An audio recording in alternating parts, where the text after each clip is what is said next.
Says I'm strong and bold, but the blues must mean the cruise control. Preacher says there's something wrong with me, and Daddy says I'm just like him, a chip off the block and a dime a dozen. But I know that's not who I want to be. The kids will say I'm wrong and rough, teachers said they've had enough, but I know that there's more of me to see. I tend to kind of label my music as folk blues, although there's not a whole lot of blues. It's just kind of more of a bluesy style to some things. My voice gets kind of more jazzy at times. 'Cause oh, I'm a lonesome boy and I'm born to run. You don't know me, I ain't your son. My name is Edward Hartline. I was born in Montgomery, Alabama, and I now live right in Millbrook. I really decided to get into guitar, I guess, more because I had it. It was around.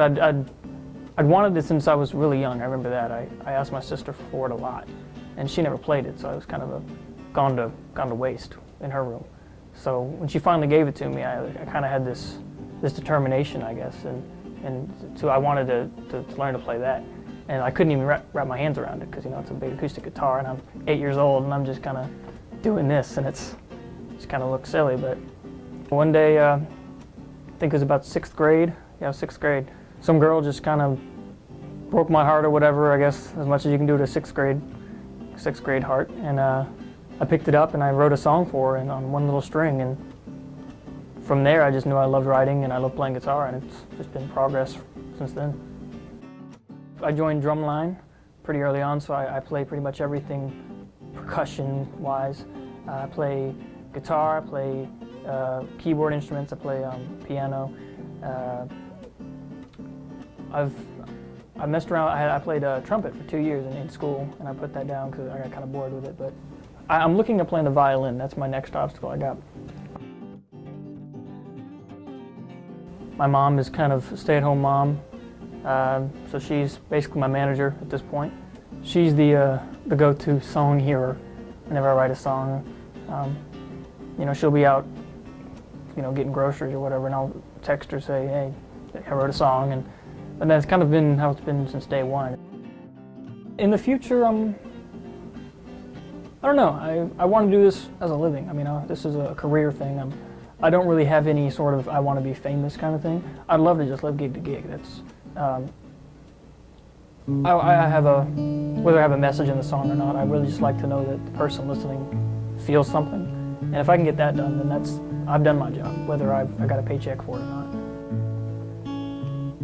I'm looking at the man in the mirror, and he was so much wiser before, when he was still old enough to know better, before I was yours. He looks down at his side and sees your picture on the floor. I can't remember how to rest my eyes with ease, like when I was yours.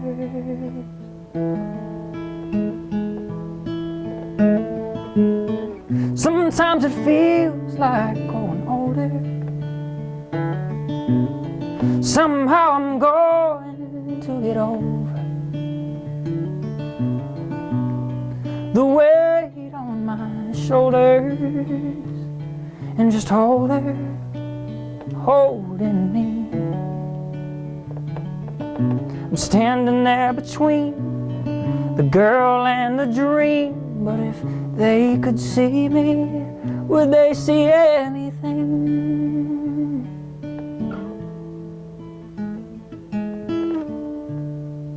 But the shadow on the screen.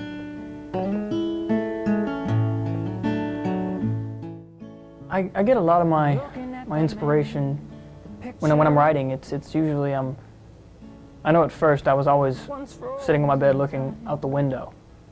I got a little inspiration from outside, I write about streetlights and the wind and the rain and all the whether they're natural or not, but the things that are just kind of around us, the slice of life, inanimate objects, and that's those kind of things, and personifying them and making them real and having human characteristics and doing things that they wouldn't normally do.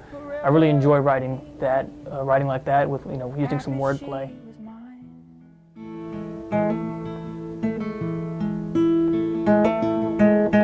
Sometimes it feels like The one thing I guess to say to aspiring entertainers, artists, whatever, even if it's kind of has nothing to do with music or anything, it's just if you love it, don't stop.